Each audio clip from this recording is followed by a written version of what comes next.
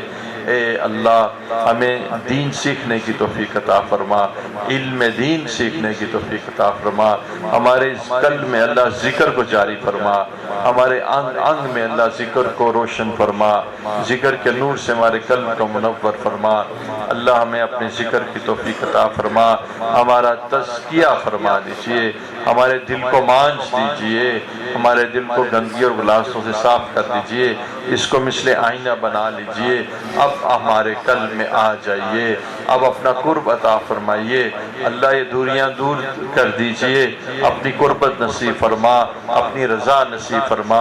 اللہ آپ کو منانا اس وقت تک راضی ہے جب تک کہ آپ مان نہ چاہیں، اللہ آپ ہم سے راضی ہو جائیے، آپ ہم سے راضی ہو جائیے، آپ ہمیں معاف فرما دیجئے، ہمارے گناہوں کی وجہ سے ہمیں سزا نہ دیجئے، اللہ ہم کسی ناپ تول کے قابل نہیں ہیں، ہمیں اللہ کسی آزمائش میں مبتلا نہ فرمانا، اے اللہ ہمیں اللہ صرف اپنے در کا گدائی بنانا، اللہ تیرے در کے سوا کوئی در نہیں، ہمیں در در کے دھکے کھانے سے بچا لیجئے، اے کریم آقا ہمیں کبھی بھی بے سہارا نہ چھوڑیے، ہمیں کبھی بھی بے سہارا نہ چھوڑیے۔